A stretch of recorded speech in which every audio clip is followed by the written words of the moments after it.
Le téléphone vibra une troisième fois sur le bureau en acajou massif. Étienne Moreau leva les yeux de son écran, agacé par cette interruption. Depuis la fenêtre panoramique de son bureau au 42e étage de la tour Montparnasse, Paris s'étendait comme un tapis de lumière dorée sous le ciel crépusculaire de novembre. Monsieur Moreau, la voix de sa secrétaire Margot, résonna dans l'interphone avec une délicatesse inhabituelle. « C'est l'hôpital Saint-Antoine. Il s'agit de votre grand-mère. » Étienne ferma les yeux. Depuis 3 semaines, il évitait cet appel. Grand-mère Élisabeth, 92 ans, patriarche de la famille Moreau et fondatrice de l'empire immobilier qu'il dirigeait aujourd'hui, luttait contre un cancer qui la consumait lentement. Les médecins avaient été clairs, quelques jours au mieux. « Passez-moi la communication. »« Étienne, mon chéri », la voix de sa grand-mère était faible, mais conservait cette autorité naturelle qui avait forgé sa réputation dans le monde des affaires parisien. « Il faut que je te voie. J'ai quelque chose d'important à te dire. » 40 minutes plus tard, Étienne se tenait dans la chambre d'hôpital, le parfum de désinfectant se mêlant à celui des roses blanches qu'il avait apportées.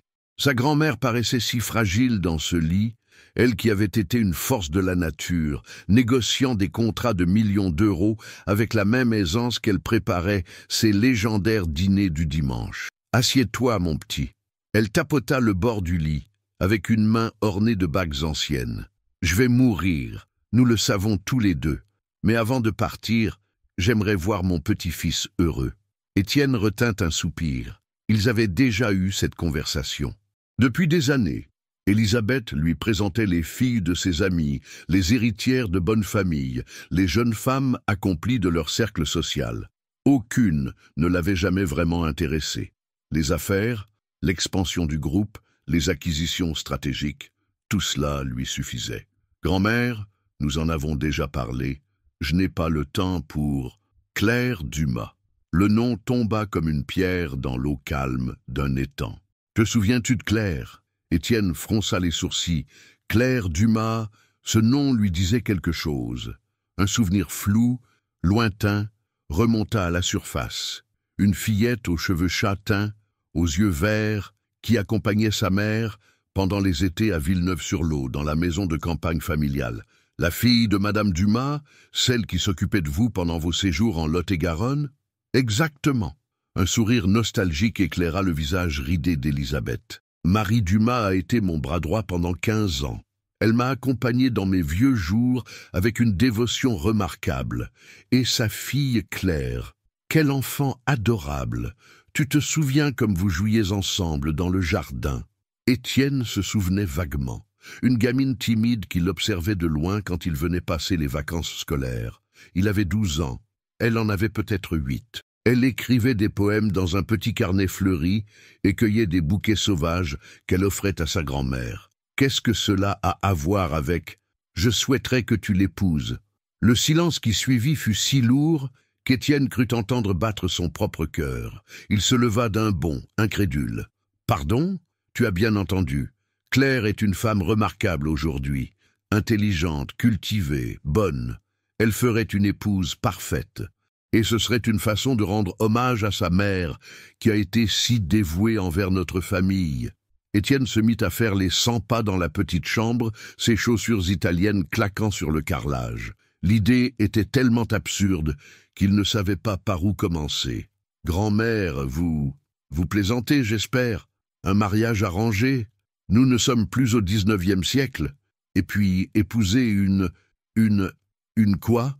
La voix d'Élisabeth s'était durcie. « Une fille de la campagne, grand-mère. Soyons réalistes. Que peuvent avoir en commun une employée de maison et le PDG du groupe Moreau ?» Le regard de sa grand-mère se glaça. Pour la première fois depuis des années, Étienne y lut de la déception. Claire n'est pas une employée de maison. Elle a fait des études, elle a sa propre carrière. Et surtout, elle a un cœur, quelque chose qui semble te manquer cruellement.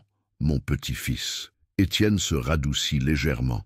Il ne voulait pas blesser sa grand-mère dans ces derniers moments, mais cette proposition était tout simplement impossible. « Grand-mère, je vous promets que je finirai par me marier. » Quand je rencontrerai la bonne personne, quelqu'un de mon milieu avec qui je partagerai des intérêts communs. Mais un mariage de complaisance par dette morale, non, c'est hors de question. Élisabeth ferma les yeux, épuisée. Une larme roula sur sa joue parcheminée. Très bien, Étienne. J'espère juste que tu ne regretteras pas cette décision. Parfois, les plus grands trésors se cachent dans les endroits les plus inattendus. Étienne déposa un baiser sur le front de sa grand-mère et quitta l'hôpital avec un sentiment de malaise qu'il ne parvenait pas à identifier. Dans sa Jaguar, en traversant Paris vers son appartement de la rue de Varennes, il repensa à cette conversation absurde. Épouser Claire Dumas, une fille qu'il avait à peine remarquée enfant et dont il n'avait plus entendu parler depuis 20 ans. L'idée était si ridicule qu'il en rit presque. Lui, qui fréquentait les plus belles femmes de Paris, qui avait ses entrées dans tous les cercles mondains, qui possédait tout ce qu'un homme pouvait désirer, sa grand-mère avait toujours eu des idées romantiques dépassées. Heureusement, il avait la tête sur les épaules. 3 jours plus tard, Élisabeth Moreau s'éteignit paisiblement dans son sommeil. Elle fut enterrée dans le caveau familial du père Lachaise, sous une pluie fine de décembre. Étienne, en costume noir, regardait le cercueil descendre en terre sans pouvoir se débarrasser de ses dernières paroles. Parfois, les plus grands trésors se cachent dans les endroits les plus inattendus. Il chassa cette pensée de son esprit. Sa grand-mère était partie et avec elle, ses rêves de mariage arrangés et de contes de fées. Étienne Moreau avait un empire à diriger et il n'avait pas de temps à perdre avec des sentiments désuets. Il ne pensait plus jamais à Claire Dumas. Du moins, c'est ce qu'il croyait. 4 ans plus tard, mars 2024, le printemps parisien avait cette douceur particulière qui transformait la capitale en tableau impressionniste. Depuis la terrasse de son bureau rénové dans le 8e arrondissement, Étienne observait les passants qui flânaient sur les Champs-Élysées, leurs visages tournés vers le soleil timide de cette fin d'après-midi. Le groupe Moreau n'avait jamais été aussi prospère. Sous sa direction, l'entreprise familiale s'était diversifiée, immobilier de luxe, hôtellerie haut de gamme, centres commerciaux premium dans toute l'Europe. Les magazines économiques le classaient régulièrement parmi les entrepreneurs les plus influents de France et Forbes l'avait récemment sacré jeune loup de l'immobilier européen. Monsieur Moreau, Margot, sa secrétaire, passa la tête par la porte entrebâillée. Votre rendez-vous de 17 heures est arrivé. Mademoiselle Beaumont vous attend dans le salon de réception. Étienne consulta sa montre Patek Philippe. Isabelle Beaumont, héritière d'une famille de banquiers lyonnais, diplômée de HEC et accessoirement l'une des femmes les plus convoitées de Paris. Ils se fréquentaient depuis 6 mois, une relation aussi parfaite sur le papier qu'elle était dénuée de passion dans la réalité. « Faites-la entrer !» Isabelle entra dans le bureau avec cette grâce étudiée qui caractérisait les femmes de son milieu. Blonde, élégante, toujours impeccablement vêtue, elle incarnait exactement le type de femme qu'Étienne était censé épouser selon les codes de leur société. « Bonjour chérie ». Elle l'embrassa sur les joues, un baiser froid et calculé. « Tu as l'air fatigué. Encore une nuit blanche sur tes dossiers. Les affaires n'attendent pas. » Étienne lui servit un verre de champagne millésimé. « Comment s'est passée ta journée ?»« Délicieuse. J'ai rencontré Camille de Montclair pour organiser le gala de charité de la Fondation Beaumont. Nous avons trouvé un lieu parfait, le musée des arts décoratifs. Ils inaugurent une nouvelle exposition la semaine prochaine. » Étienne hocha la tête distraitement. Les mondanités d'Isabelle l'ennuyaient profondément, mais il jouait le jeu. C'était ce qu'on attendait de lui. Une union stratégique avec une femme de son rang, des enfants qui perpétueraient l'empire familial, une vie sociale bien ordonnée. « D'ailleurs, continua Isabelle en sirotant son champagne, tu devrais m'accompagner au vernissage. Jeudi soir, tout Paris y sera. Quel est le thème de l'exposition ? Quelque chose sur la nature et l'art contemporain. Très à la mode, paraît-il. La nouvelle curatrice fait beaucoup parler d'elle dans les milieux artistiques. Une certaine Claire Dumas, je crois. » Le verre d'Étienne se figea à mi-chemin de ses lèvres. Ce nom, Claire Dumas, impossible. Il devait y avoir des centaines de Claire Dumas en France. Sûrement pas la même petite fille timide de Villeneuve-sur-Lot. « Tu la connais » demanda Isabelle, intriguée par son expression. Non, non, ce nom me disait juste quelque chose. Non, mais toute la soirée, Étienne ne put chasser cette coïncidence de ses pensées. Quand Isabelle partit vers 21h pour retrouver ses amis dans un restaurant branché du Marais, il se retrouva seul dans son appartement de la rue de Varennes, face à une question qui le taraudait. Il ouvrit son ordinateur portable et taputa « Claire Dumas, curatrice » dans le moteur de recherche. Les résultats s'affichèrent immédiatement, et son cœur manqua un battement. Claire Dumas, 31 ans, diplômée de l'école du Louvre et de l'université Lyon 2, spécialiste en design botanique et art contemporain. Ancienne responsable des expositions du musée des Confluences à Lyon, elle avait récemment été nommée curatrice en chef des arts décoratifs. Son CV était impressionnant. Projet remarqué à Marseille, Bordeaux, collaboration avec des musées européens, mais c'était la photo qui l'avait bouleversée. Une femme aux cheveux châtains coupés au carré, aux yeux verts perçants, au sourire confiant. Elle avait changé, évidemment. Mais ce regard, il l'aurait reconnu entre mille. La petite Claire de Villeneuve-sur-Lot était devenue cette femme accomplie, cette experte reconnue qui faisait parler d'elle dans les cercles culturels parisiens. Étienne resta longtemps devant l'écran, incapable de détacher ses yeux de cette photographie. Il repensa aux paroles de sa grand-mère. Claire est une femme remarquable aujourd'hui, intelligente, cultivée, bonne. Avait-elle eu raison? Avait-il commis une erreur en refusant si catégoriquement sa proposition? Le lendemain matin, Étienne ne parvenait pas à se concentrer sur ses réunions. L'image de Claire revenait sans cesse troubler ses pensées. À l'heure du déjeuner, il prit une décision impulsive qui ne lui ressemblait pas. Il se rendit au musée des arts décoratifs. L'exposition n'était pas encore ouverte au public, mais on pouvait apercevoir les préparatifs à travers les baies vitrées. Étienne se posta discrètement dans la cour d'honneur, observant les équipes qui installaient les dernières œuvres. Et soudain, il la vit. Claire Dumas dirigeait l'accrochage d'une installation florale géante avec une assurance qui força son admiration.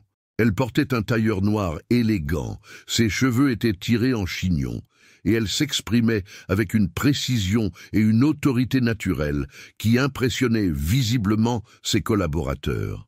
Étienne l'observa pendant près d'une heure, fasciné par cette transformation. La fillette timide qu'il avait connue était devenue une femme accomplie, sûre d'elle, rayonnante de compétences et de passion pour son travail.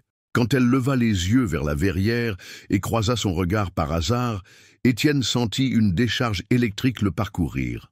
Claire fronça les sourcils comme si elle cherchait à le situer, puis retourna à son travail sans lui accorder plus d'attention.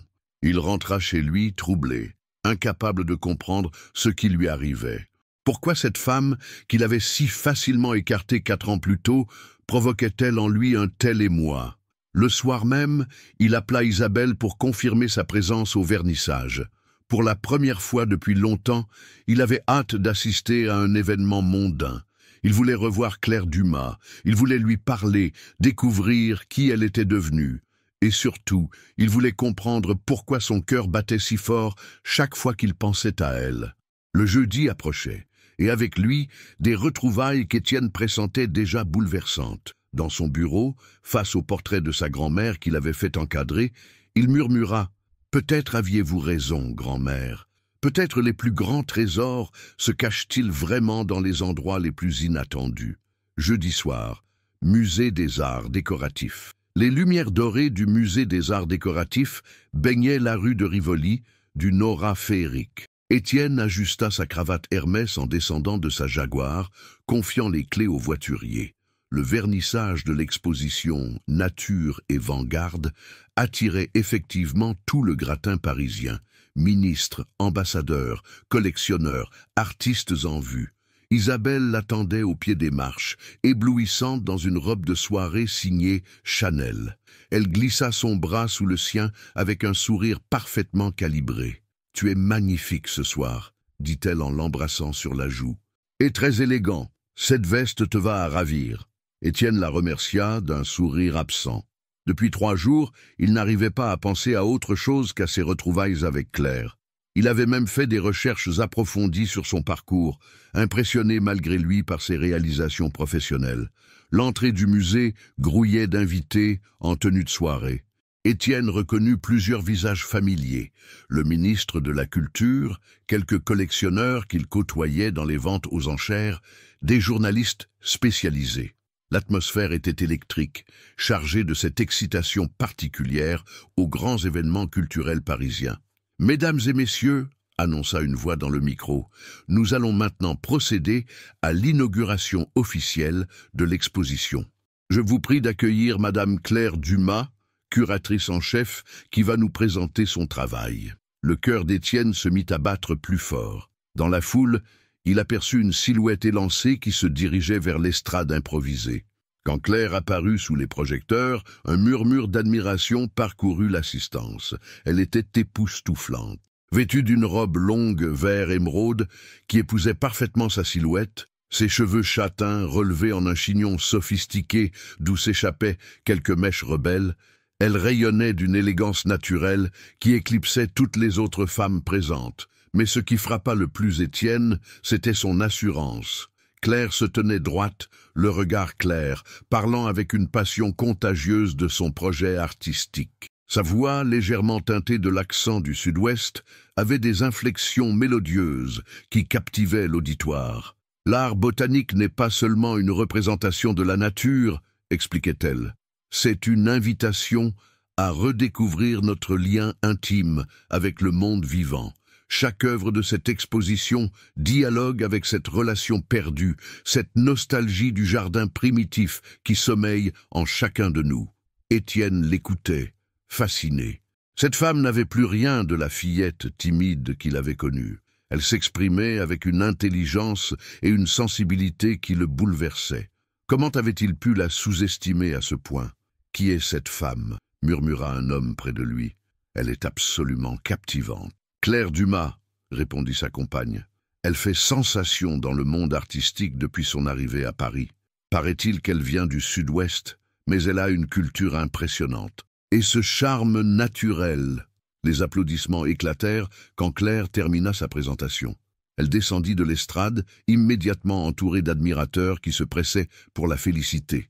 Étienne la suivit du regard, incapable de détacher ses yeux de cette apparition qui bouleversait tous ses repères. « Viens, » dit Isabelle en le tirant par le bras, « allons voir l'exposition. J'ai hâte de découvrir ce travail dont tout le monde parle. » Ils déambulèrent dans les salles transformées en jardin d'art contemporain. L'exposition était magistrale, installations florales géantes, sculptures végétales, peintures où la nature se mêlait aux formes abstraites. Chaque œuvre était mise en valeur avec un goût parfait, créant un parcours initiatique qui menait le visiteur de la contemplation à l'émerveillement. « C'est remarquable », admit Isabelle. « Cette curatrice a vraiment du talent. » Étienne acquiesça, de plus en plus troublé. Claire n'était pas seulement belle, elle était brillante. Son travail témoignait d'une sensibilité artistique rare, d'une intelligence subtile qui transformait chaque salle en univers poétique. Ils atteignirent la dernière salle où se trouvait le clou de l'exposition, une installation monumentale intitulée « Mémoire des jardins ». Des centaines de fleurs séchées, suspendues à des fils invisibles, créaient un nuage végétal qui semblait flotter dans l'espace. L'effet était saisissant, d'une beauté mélancolique qui serrait le cœur. « C'est inspiré des jardins de mon enfance », dit soudain une voix derrière eux. Étienne se retourna.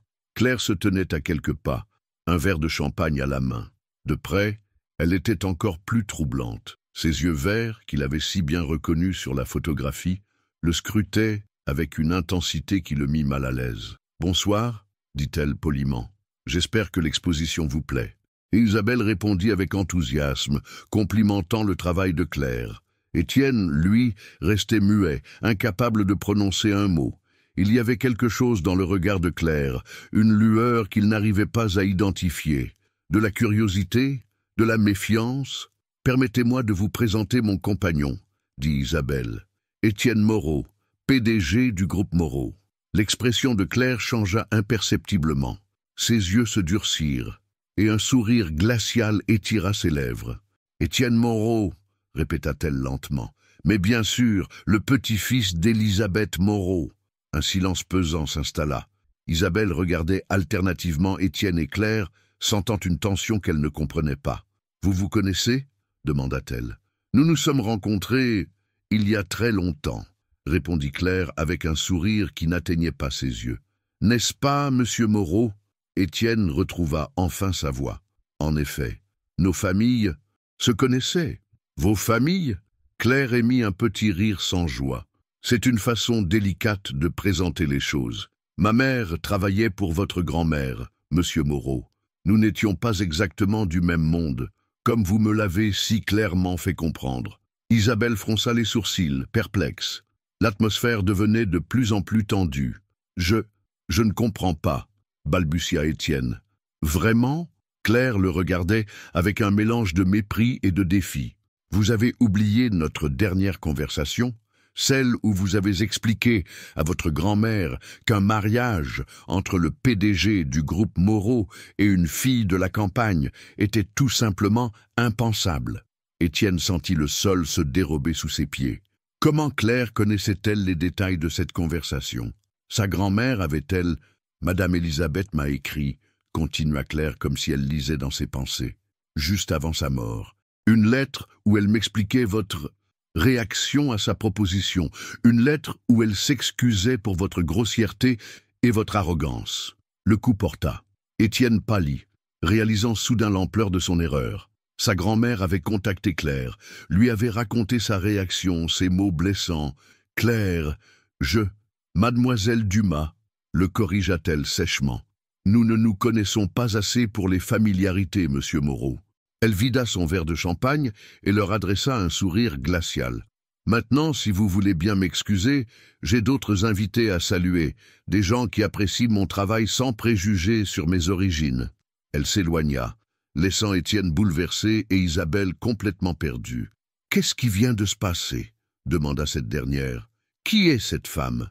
Étienne la regardait s'éloigner, incapable de répondre. Claire Dumas venait de lui infliger la plus belle leçon d'humilité de sa vie, et paradoxalement, elle n'en était que plus désirable à ses yeux. Pour la première fois de sa vie, Étienne Moreau était tombé amoureux, et cette femme le détestait. Le lendemain du vernissage, Étienne ne parvint pas à se concentrer sur ses dossiers. Assis dans son bureau, il fixait les toits de Paris sans les voir, hanté par le souvenir de Claire. Son parfum délicat mélange de jasmin et de bergamote semblait encore flotter dans l'air. Ses paroles cinglantes résonnaient dans sa tête comme un écho douloureux. « Monsieur Moreau ?»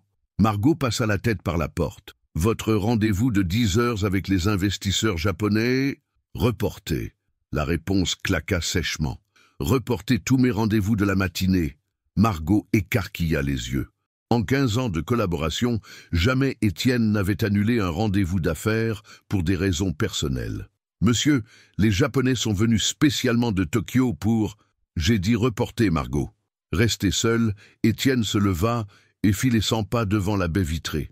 L'humiliation de la veille le brûlait encore. Claire l'avait remis à sa place avec une élégance redoutable, et le pire, c'est qu'elle avait eu raison sur toute la ligne. Il repensa à ses mots de 4 ans plus tôt. Une fille de la campagne, une employée de maison. Comme il avait été aveugle, comme il avait été prétentieux. Cette femme qu'il avait méprisée sans même la connaître était devenue l'une des curatrices les plus respectées de Paris. Son téléphone sonna. Isabelle. « Étienne, chéri, il faut que nous parlions. Hier soir, cette femme, Claire Dumas, que veux-tu savoir ?»« Tout. » La voix d'Isabelle trahissait une irritation inhabituelle. « Tu as été complètement bouleversé en la voyant. Et cette histoire de mariage qu'elle a évoquée... » Étienne soupira. Il devait à Isabelle une explication, même partielle. « Ma grand-mère souhaitait que j'épouse Claire, un mariage arrangé en quelque sorte. J'ai refusé. Quand ? Il y a 4 ans, juste avant la mort de grand-mère. » Un silence pesant s'installa. Isabelle n'était pas stupide. Elle avait parfaitement saisi l'impact que cette femme avait eu sur son compagnon. « Tu regrettes ?» La question le prit au dépourvu. Regrettait-il? Comment répondre à cela? Il regrettait surtout sa propre stupidité, son aveuglement, sa prétention. C'est compliqué, Isabelle. Non, Étienne, c'est même très simple. Tu es en train de tomber amoureux d'elle. Le coup porta juste. Étienne ferma les yeux, incapable de nier l'évidence. Peut-être. Alors, nous n'avons plus rien à nous dire. La voix d'Isabelle était devenue froide. Je ne perdrai pas mon temps avec un homme qui en aime une autre. Elle raccrocha. Étienne resta longtemps le téléphone à la main, réalisant qu'il venait de perdre sa compagne sans éprouver le moindre regret. Tout ce qui comptait désormais, c'était Claire. Les jours suivants, Étienne se mit à épier chaque article, chaque mention de Claire dans la presse. L'exposition « Nature et Vanguard » était un triomphe. Les critiques unanimes saluaient le talent de la jeune curatrice, sa vision originale, sa capacité à renouveler l'art botanique. Il apprit qu'elle habitait un appartement dans le 11e arrondissement, qu'elle fréquentait les petits cafés de République, qu'elle avait l'habitude de se promener dans le jardin des plantes le dimanche matin. Ces détails, glanés au hasard de conversations mondaines, devinrent précieux pour lui. Un matin, n'y tenant plus, il se rendit au jardin des plantes. C'était un dimanche ensoleillé de mars, et les premiers bourgeons commençaient à éclore sur les arbres. Il déambula dans les allées, prétextant un intérêt soudain pour la botanique, mais en réalité dans l'espoir d'apercevoir Claire. Il la trouva près des serres tropicales, assise sur un banc, un carnet de croquis à la main. Elle portait un jean et un pull en cachemire beige. Ses cheveux détachés ondulaient dans la brise printanière. Elle croquait une orchidée avec une concentration totale, perdue dans son art. Étienne l'observa de loin, n'osant pas l'approcher. Elle était si belle, si sereine, si différente des femmes sophistiquées qu'il avait l'habitude de côtoyer. Il y avait en elle une authenticité, une profondeur qui le touchait au cœur. Soudain, Claire leva les yeux et l'aperçut. Son expression se durcit immédiatement. Elle referma son carnet et se leva pour partir. « Claire !» Il courut vers elle, oubliant toute dignité. « Attendez !» Elle se retourna, le visage fermé. « Que faites-vous ici, monsieur Moreau ?»« Je me promenais. Dans le jardin des plantes, un dimanche matin ?» Son sourire était ironique. Comme c'est surprenant, l'homme qui trouve les filles de la campagne indignes de son attention s'intéresse soudain à la botanique. Étienne encaissa le coup sans broncher. Il le méritait. « Claire, je suis venu vous présenter mes excuses. » « Vos excuses ?» Elle rit, mais sans joie. « 4 ans plus tard, comme c'est généreux. J'ai eu tort. J'ai été stupide, prétentieux, aveugle. Continuez, dit-elle en croisant les bras. C'est intéressant d'entendre Étienne Moreau faire son mea culpa. Je vous demande pardon, sincèrement. J'ai jugé sans connaître, j'ai méprisé sans comprendre. Je regrette profondément mes paroles. » Claire le regarda longuement, comme si elle cherchait à percer ses intentions. Pourquoi maintenant? Qu'est-ce qui a changé? Étienne hésita. Comment lui avouer qu'il était tombé amoureux d'elle au premier regard? Comment lui expliquer qu'elle hantait ses nuits depuis le vernissage? L'exposition, votre travail. J'ai compris qui vous étiez vraiment. Qui je suis vraiment? Claire secoua la tête. Non, monsieur Moreau, vous avez réalisé que j'avais réussi. Que j'étais devenu quelqu'un de respectable dans votre petit monde parisien. Si j'étais resté à Villeneuve-sur-Lot, si j'avais été simplement institutrice ou fleuriste, vos excuses ne viendraient jamais. Le coup était rude, mais juste. Étienne ne put que baisser la tête. Vous avez peut-être raison. J'ai raison. Claire rajusta son sac sur son épaule. Votre grand-mère valait 1000 fois mieux que vous, monsieur Moreau. Elle, au moins, savait reconnaître la valeur d'une personne au-delà de ses origines. Elle fit quelques pas, puis se retourna une dernière fois. « Ne me suivez plus, ne m'approchez plus. Votre monde et le mien ne se mélangent pas, vous me l'avez vous-même expliqué. » Étienne la regarda s'éloigner, le cœur brisé. Claire avait raison sur toute la ligne. Il était tombé amoureux d'elle parce qu'elle avait réussi, parce qu'elle était devenue admirable aux yeux de la société parisienne. Mais qu'aurait-il ressenti si elle était restée cette fille simple du Sud-Ouest? Cette question le tarauderait longtemps, car au fond de lui, Étienne commençait à soupçonner une vérité dérangeante. Peut-être était-il tombé amoureux de Claire, non pas malgré ses origines, mais à cause d'elle, à cause de cette authenticité, de cette force tranquille, de cette beauté naturelle qu'aucune femme de son milieu ne possédait. Mais il était trop tard. Claire le méprisait, et elle avait toutes les raisons du monde pour cela. Du moins, c'est ce qu'il croyait. 2 semaines après la confrontation au Jardin des Plantes, Claire referma la porte de son appartement du boulevard Voltaire et s'adossa contre le battant, épuisée. La journée au musée avait été particulièrement intense. Préparation de la prochaine exposition, réunion avec les mécènes, négociation avec les artistes. Mais ce qui l'épuisait vraiment, c'était cette sensation d'être constamment observée. Depuis leur rencontre au Jardin des Plantes, elle sentait la présence d'Étienne partout. Pas physiquement, il avait respecté sa demande de ne plus l'approcher, mais d'une manière plus subtile, des bouquets de pivoine blanche livrés anonymement au musée. Une donation importante au département botanique, faite par une fondation liée au groupe Moreau. Des invitations à des événements culturels, où elle savait qu'il serait présent. Elle posa son sac sur la console de l'entrée et se dirigea vers son salon. L'appartement, qu'elle avait décoré avec soin, reflétait sa personnalité. Meubles chinés, plantes vertes dans tous les coins, bibliothèque débordante de livres d'art. Au mur, ses propres aquarelles côtoyaient des reproductions d'œuvres qu'elle aimait. Sur la table basse, une lettre l'attendait. L'écriture élégante sur l'enveloppe crème lui était familière. Son cœur se serra. Marie Dumas, sa mère, lui écrivait chaque semaine depuis Villeneuve-sur-Lot. « Ma chérie, j'espère que tout va bien à Paris et que ton exposition continue de rencontrer le succès qu'elle mérite. Ici, les premières chaleurs sont arrivées et le jardin de Madame Elisabeth commence à refleurir. Je continue à m'en occuper, comme tu le sais. Il faut que je te dise quelque chose, ma Claire. Hier, j'ai reçu la visite d'un homme du village. Il m'a dit qu'un avocat parisien le cherchait. Quelqu'un qui s'intéressait à l'ancienne propriété des Moreau. J'ai eu peur que quelqu'un veuille racheter la maison pour la démolir. Mais ce matin, j'ai découvert que tous les frais d'entretien de la propriété avaient été réglés pour les 5 prochaines années. Le notaire m'a expliqué que cela venait du petit-fils de Madame Elisabeth. Il veut que rien ne change, que je continue à habiter la petite maison du gardien et à entretenir le domaine. Je ne sais pas quoi penser de ce geste. Madame Elisabeth m'avait parlé d'Étienne dans ces derniers jours. Elle était déçue de son refus de t'épouser, mais elle l'aimait malgré tout. Il finira par comprendre, me disait-elle. Il a bon cœur, au fond. Tu ne m'as jamais raconté ce qui s'est passé exactement, ma chérie. Mais je sens que cette histoire te pèse encore. Prends soin de toi, mon trésor. Ta maman qui t'aime. Claire replia la lettre les yeux humides. Sa mère avait toujours eu cette faculté de voir au-delà des apparences, de déceler les émotions cachées. Et elle avait raison. Cette histoire avec Étienne la tourmentait plus qu'elle ne voulait l'admettre. Elle se dirigea vers sa chambre et ouvrit le tiroir de sa commode. Au fond, dans une boîte en carton, se trouvaient ses souvenirs d'enfance.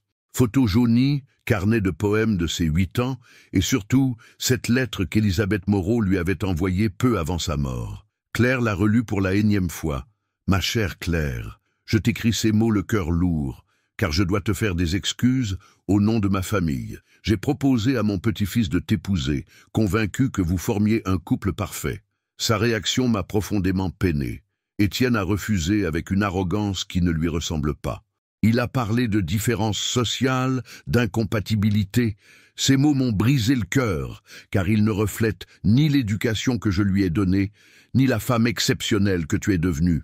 Je voulais que tu saches que ce refus ne vient que de lui. Ta mère et toi avez toujours été considérés comme de la famille pour moi. Ton intelligence, ta sensibilité, ta beauté intérieure. Tout cela fait de toi une femme remarquable. Pardonne-nous, ma chère petite. Et surtout, n'abandonne jamais tes rêves. Tu mérites le plus grand bonheur. Avec toute mon affection, Elisabeth. Cette lettre l'avait aidée à surmonter l'humiliation. Car oui, malgré ce qu'elle affichait, le rejet d'Étienne l'avait profondément blessée. Pas parce qu'elle était amoureuse de lui, elle le connaissait à peine, mais parce qu'il avait révélé au grand jour le fossé social qui les séparait. Elle avait alors pris une décision, prouver au monde entier, et surtout à elle-même, qu'elle valait autant que n'importe quelle héritière parisienne.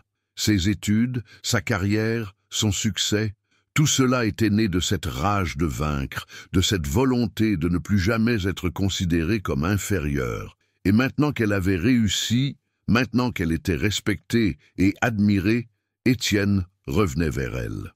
La coïncidence était trop belle pour être innocente. Son téléphone sonna. Numéro inconnu. Allô? Mademoiselle Dumas?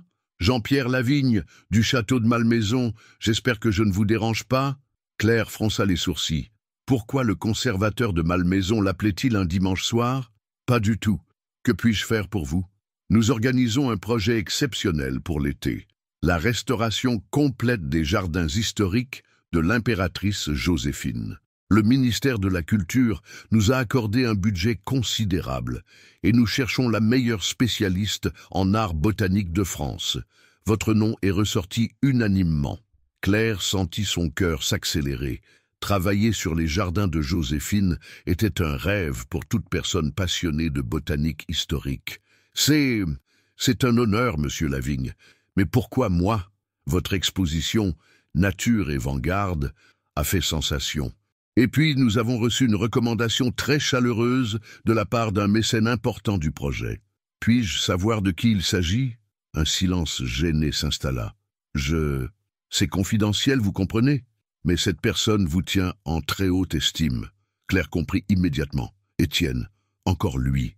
Il tirait les ficelles dans l'ombre, ouvrait des portes, facilitait sa carrière. Cette pensée la mit en rage. Monsieur Lavigne, puis-je vous poser une question directe? Ce projet existe-t-il vraiment ou a-t-il été créé spécialement pour moi? Comment? Bien sûr qu'il existe. Le dossier est déjà déposé au ministère. Et le budget, il vient du ministère ou de fonds privés? Nouveau silence embarrassé. Un mélange des deux, comme souvent dans ce type de projet. Claire ferma les yeux.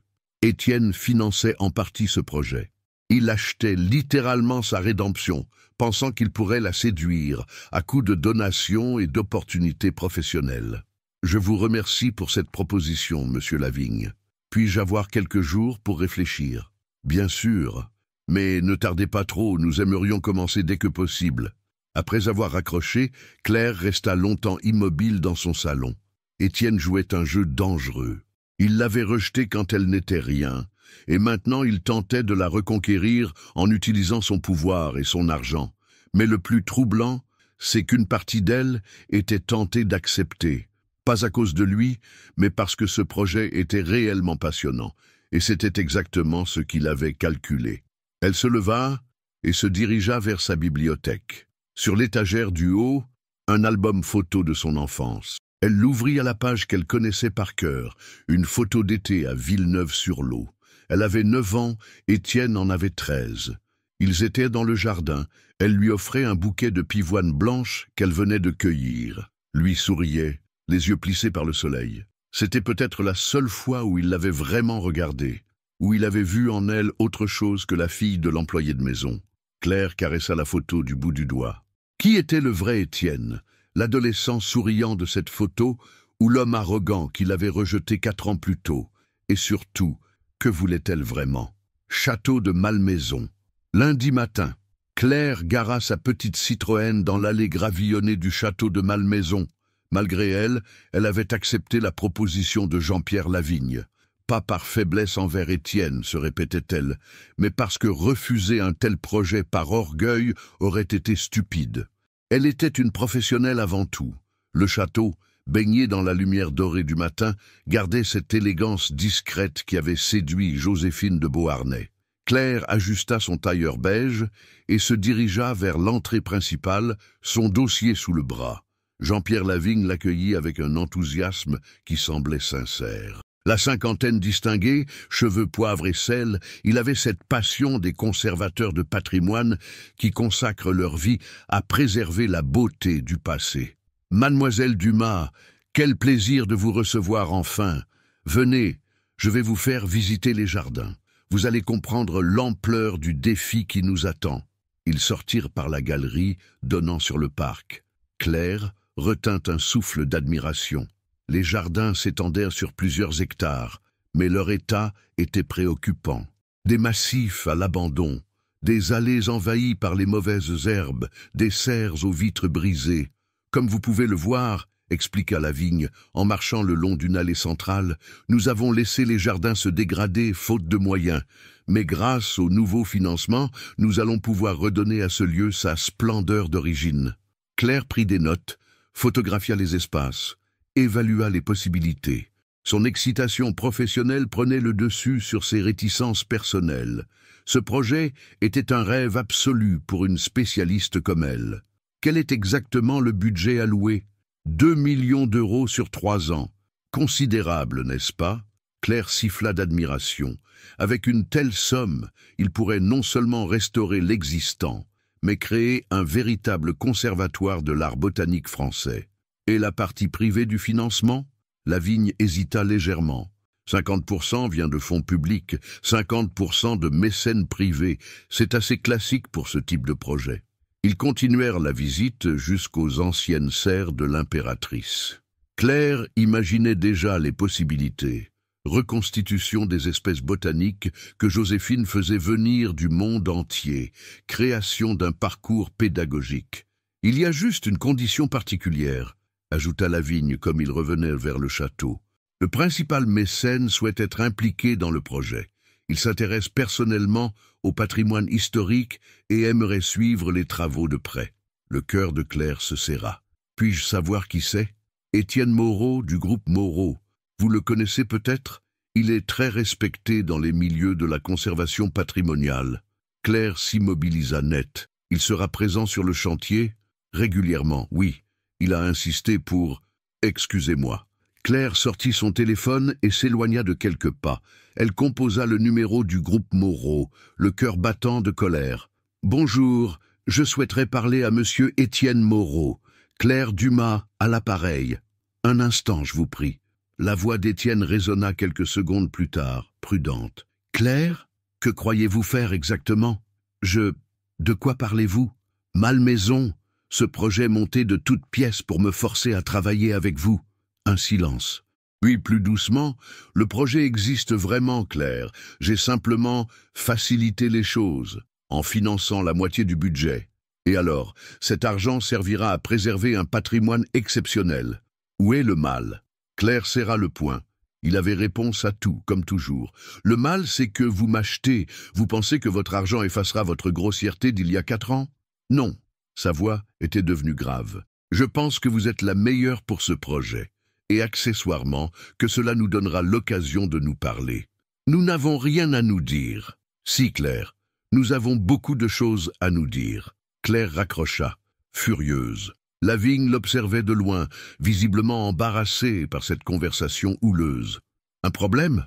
demanda-t-il quand elle revint vers lui. « Disons que je découvre les conditions réelles de ma participation. » Écoutez, mademoiselle Dumas, je comprends que cela puisse vous gêner, mais monsieur Moreau m'a assuré qu'il n'interviendrait pas dans vos choix artistiques. Il souhaite juste, suivre l'évolution du projet. » Claire réfléchit rapidement. Si elle refusait maintenant, Étienne aurait gagné, il l'aurait manipulée, lui aurait fait croire qu'elle pouvait diriger ce projet pour finalement la voir renoncer par orgueil. Et accessoirement, elle perdrait la chance de sa vie professionnellement. Très bien, j'accepte, mais à une condition, monsieur Moreau ne s'immisce pas dans mes décisions.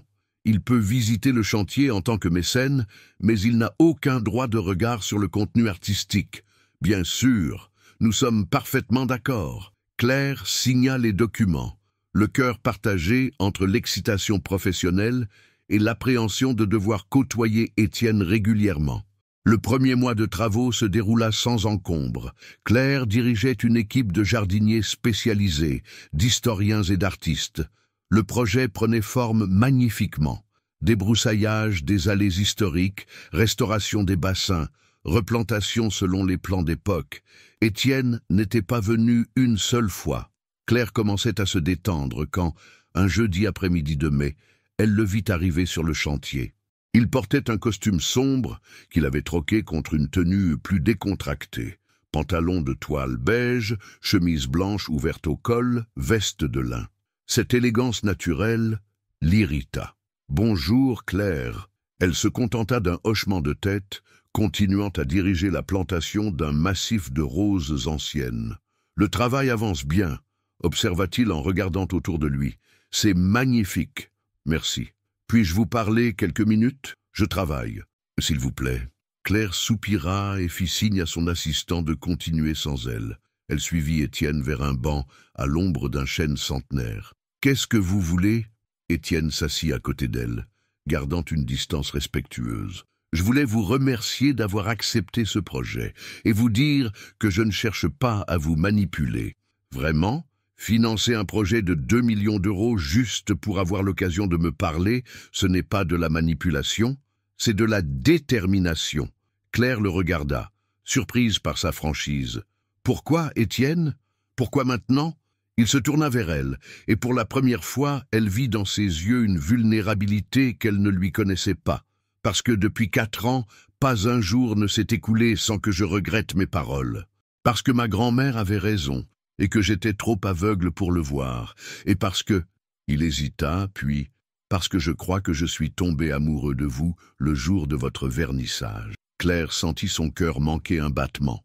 Elle s'était attendue à tout, sauf à cette déclaration directe. « Vous êtes tombé amoureux de mon succès, pas de moi. » « Non. » Sa voix était ferme. « Je suis tombé amoureux de votre passion quand vous parliez de votre exposition, de votre élégance naturelle, de cette force tranquille que vous avez toujours eue, même enfant. » « Même enfant ?» Claire le fixa intensément. « Vous vous souvenez de notre enfance ?» Étienne sourit avec une mélancolie inattendue. « Plus que vous ne l'imaginez. » Malmaison. Même jour, fin d'après-midi, plus que vous ne l'imaginez. Ces mots d'Étienne résonnèrent dans l'esprit de Claire comme un écho du passé.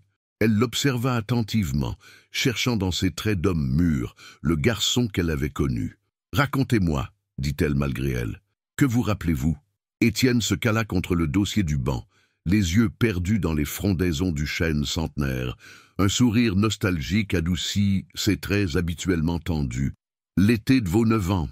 Vous écriviez des poèmes dans un carnet à fleurs violettes et vous les cachiez sous votre matelas parce que vous aviez peur qu'on se moque de vous. » Claire écarquilla les yeux. « Comment pouvez-vous savoir cela ?»« Parce que je vous espionnais. » avoua-t-il en rougissant légèrement. « Vous m'intriguiez, cette petite fille silencieuse qui parlait aux fleurs et qui connaissait le nom de toutes les plantes du jardin. » Les souvenirs affluèrent dans l'esprit de Claire. Ces étés interminables à Villeneuve-sur-Lot, quand sa mère l'emmenait travailler chez Madame Élisabeth. Elle se rappelait vaguement avoir aperçu Étienne, ce grand garçon qui venait passer quelques semaines de vacances et qui semblait vivre dans un monde différent du sien. « Je me souviens que vous ne m'adressiez jamais la parole, » dit-elle. « Parce que j'étais timide, » protesta-t-il. « Vous aviez cette façon de me regarder, très sérieuse, comme si vous pouviez lire dans mes pensées. Cela m'intimidait. » « Moi ? Je vous intimidais ?» Claire ne put retenir un rire incrédule. « Vous étiez le petit-fils de la châtelaine, et moi, la fille de l'employé de maison. Les différences sociales n'ont jamais impressionné les enfants, Claire. Ce qui m'impressionnait, c'était votre intelligence. À 9 ans, vous parliez de botanique comme une experte. Vous inventiez des histoires sur chaque fleur, chaque arbre. » Étienne se tourna vers elle, son regard se faisant plus intense. « Et puis, il y a eu cette journée de juillet. Vous vous en souvenez ?» Claire fouilla dans sa mémoire. Un souvenir flou remonta à la surface. Une journée particulièrement chaude, le jardin vibrant de soleil. « L'orage » murmura-t-elle soudain. « Exactement. » Le visage d'Étienne s'illumina. « Vous étiez dans la roseraie quand les nuages se sont amoncelés. Tout le monde était rentré se mettre à l'abri, mais vous êtes resté dehors. » Le souvenir se précisait maintenant. Claire se rappelait cette fascination qu'elle éprouvait pour les orages, cette envie de sentir l'électricité dans l'air, de voir les fleurs se gorger de pluie. « Ma grand-mère était affolée, » continua Étienne. « Elle m'a envoyé vous chercher. Quand je vous ai trouvé, vous dansiez sous la pluie au milieu des roses. Vous aviez les cheveux trempés, votre robe collait à votre peau, et vous riiez. » Sa voix se fit plus douce, empreinte d'une émotion qui surprit Claire. « J'ai compris ce jour-là que vous étiez différente de toutes les filles que je connaissais. Vous n'aviez peur de rien, vous étiez libre, authentique. Et quand vous m'avez tendu la main pour que je danse avec vous sous l'orage, vous avez refusé, » termina Claire. « Vous avez dit que votre grand-mère s'inquiétait et que nous devions rentrer. J'ai eu peur, » avoua Étienne. « Peur de ce que vous me faisiez ressentir. J'avais 13 ans, j'étais censé être raisonnable, et vous me donniez envie de tout oublier, de courir pieds nus dans l'herbe mouillée. » Claire sentit sa gorge se serrer. Ce souvenir, qu'elle avait enfoui depuis des années, prenait soudain une toute autre dimension. Cette main tendue qu'Étienne avait refusée, était-ce déjà un rejet, le premier d'une longue série? Pourquoi me racontez-vous tout cela? Parce que je veux que vous compreniez que mon erreur ne date pas d'il y a 4 ans. Elle a commencé ce jour-là, dans la roseraie, quand j'ai choisi la prudence plutôt que l'émotion. Et elle s'est répétée chaque été suivant, chaque fois que j'ai eu l'occasion de vous connaître vraiment, et que j'ai préféré garder mes distances. Étienne se leva et fit quelques pas devant le banc, visiblement ému par ses propres révélations. « Vous savez ce que j'ai fait, le soir de cet orage? Je suis retourné dans la roseraie, tout seul. J'ai ramassé les pétales que la pluie avait fait tomber, et je les ai gardés dans un livre, comme un trésor. Vous avez gardé des pétales de rose ?» Claire n'en croyait pas ses oreilles. « Je les ai encore. » Il fouilla dans sa veste et en sortit un petit étui en cuir. « Regardez !» Il ouvrit délicatement l'étui. À l'intérieur, entre 2 feuilles de papier de soie, reposaient des pétales séchés, devenus translucides avec le temps, mais encore reconnaissables. Claire en eut le souffle coupé. « Étienne, pourquoi? Parce que ce jour-là, j'ai compris que vous représentiez tout ce que je n'osais pas être, libre, spontané, passionné, tout ce que mon éducation bourgeoise m'interdisait d'exprimer. » Il referma l'étui et le rangea avec précaution. « Quand ma grand-mère m'a proposé de vous épouser, ma première réaction a été la panique.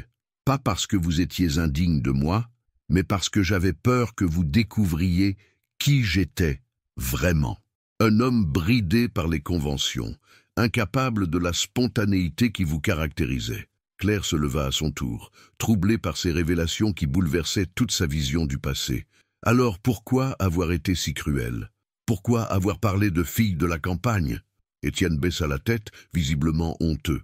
Parce que c'était plus facile de vous rabaisser que d'avouer ma propre lâcheté.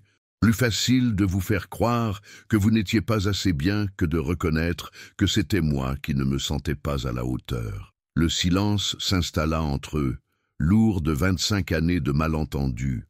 Claire observait cet homme qui venait de se mettre à nu devant elle, et elle ne savait plus quoi penser. « Claire, » reprit-il d'une voix douce, « je ne vous demande pas de me pardonner. Je ne vous demande même pas de me donner une chance. Je voulais juste que vous sachiez la vérité. Que vous compreniez que si j'ai refusé de vous épouser, ce n'était pas par mépris, mais par peur. » Il fit un pas vers elle, puis s'arrêta, respectant la distance qu'elle maintenait. « Et maintenant ?» demanda-t-elle. « Qu'est-ce que vous attendez de moi ?»« Rien. » Sa réponse la surprit. « Je veux juste avoir le droit de vous admirer, de vous regarder redonner vie à ces jardins avec la même passion que vous mettiez à soigner les fleurs de grand-mère. De me dire que quelque part, dans un coin de votre cœur, vous vous souvenez de cette petite fille qui dansait sous l'orage, et du garçon qui rêvait de danser avec elle. » Claire sentit les larmes lui monter aux yeux. Ces révélations changeaient tout. Elle ne justifiait pas la cruauté d'Étienne 4 ans plus tôt, mais elle l'expliquait. Et surtout, elle révélait un homme plus complexe, plus fragile qu'elle ne l'avait imaginé. « Il faut que je réfléchisse, » murmura-t-elle. « Bien sûr, prenez tout le temps qu'il vous faut. » Étienne s'éloigna vers sa voiture, puis se retourna une dernière fois. « Claire, ce projet de malmaison, même si vous décidez de ne plus jamais me parler, je veux que vous sachiez que vous le méritez. Votre talent le mérite. N'ayez jamais de doute là-dessus. » Il monta dans sa voiture et disparut dans l'allée, laissant Claire seule avec ses pensées bouleversées et un cœur qui battait plus fort qu'elle n'osait l'admettre. Appartement de Claire, soir du même jour. Claire tourna la clé dans la serrure de son appartement, encore bouleversée par sa conversation avec Étienne. Les révélations de l'après-midi tournaient dans sa tête comme un manège infernal.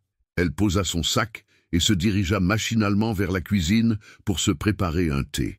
Ses gestes étaient mécaniques, son esprit ailleurs, les pétales séchés. Cette image la poursuivait. Étienne avait conservé des pétales de rose de leur enfance pendant plus de 20 ans. Cela dépassait la simple nostalgie. C'était troublant. Son téléphone sonna. Sa mère. « Bonsoir, ma chérie. Comment s'est passée ta journée ?» Claire hésita. Comment expliquer à sa mère ce qui venait de se passer? Marie Dumas avait toujours eu une affection particulière pour Étienne, malgré son comportement passé. « Maman, puis-je te poser une question? Te souviens-tu des étés où j'accompagnais Étienne dans ses jeux? Bien sûr, vous étiez inséparables quand vous étiez petit. Enfin, jusqu'à ce qu'il grandisse et devienne plus distant. Pourquoi cette question? Tu disais qu'on était inséparables. Ma chérie, tu ne t'en souviens vraiment pas? La voix de Marie se tinta de surprise. Étienne te suivait partout. Il était fasciné par tes connaissances sur les plantes. Il disait toujours à sa grand-mère que tu étais la fille la plus intelligente qu'il ait jamais rencontrée. Claire sentit son cœur se serrer. Maman, l'orage, cet été où j'ai dansé sous la pluie dans la roseraie? Oh, Marie rit doucement. Comme tu étais belle ce jour-là. Et Étienne était si déçu de ne pas avoir osé se joindre à toi. Il m'en a parlé le soir même. Il regrettait d'avoir été si timide. Et il t'en a parlé?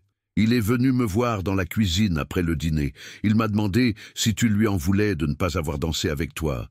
Il avait l'air si malheureux. Je lui ai dit que tu comprendrais, que vous étiez encore jeune. Claire ferma les yeux. Chaque révélation chamboulait un peu plus sa vision du passé. Maman, pourquoi ne m'as-tu jamais raconté tout cela?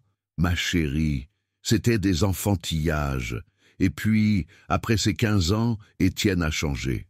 Il est devenu plus distant, plus conformiste. Son père lui mettait beaucoup de pression pour qu'il se comporte en héritier digne de ce nom. Marie marqua une pause puis reprit « Tu sais, quand Madame Élisabeth m'a parlé de son souhait de vous voir mariés, elle m'a dit quelque chose qui m'a marqué.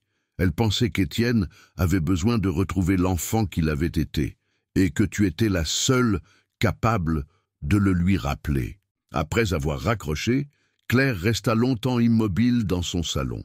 Toutes ces révélations dessinaient un portrait d'Étienne qu'elle n'avait jamais soupçonné.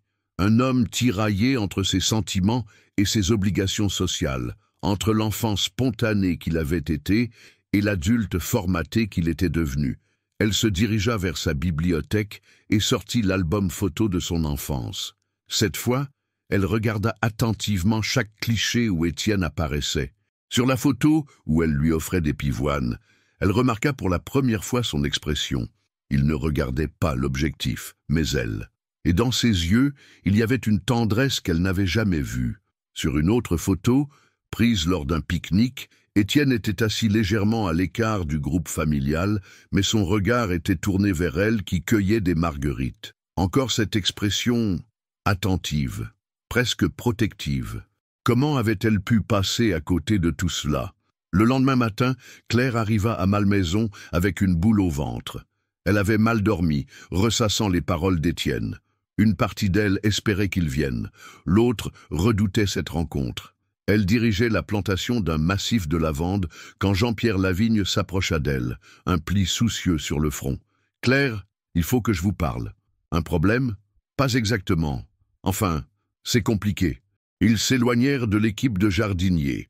Lavigne semblait embarrassé. « J'ai reçu un appel ce matin, du ministère de la Culture. Il semblerait qu'il y ait des questions sur le financement du projet. » Claire sentit son estomac se nouer.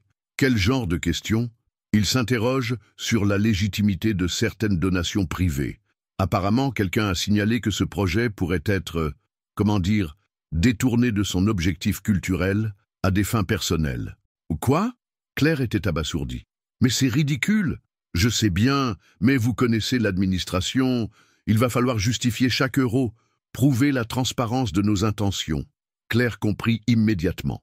Quelqu'un avait découvert les liens entre elle et Étienne et avait dénoncé le projet comme une manœuvre de séduction déguisée. Elle se sentit humiliée. Qui a fait ce signalement? Anonymous.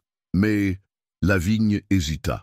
Il semblerait que cette personne soit bien informée. Elle connaît des détails sur vos relations passées avec M. Moreau. Le cœur de Claire se serra. Qui pouvait être au courant? Et surtout, qui avait intérêt à saboter le projet? Qu'est-ce que cela signifie concrètement? Pour l'instant, rien.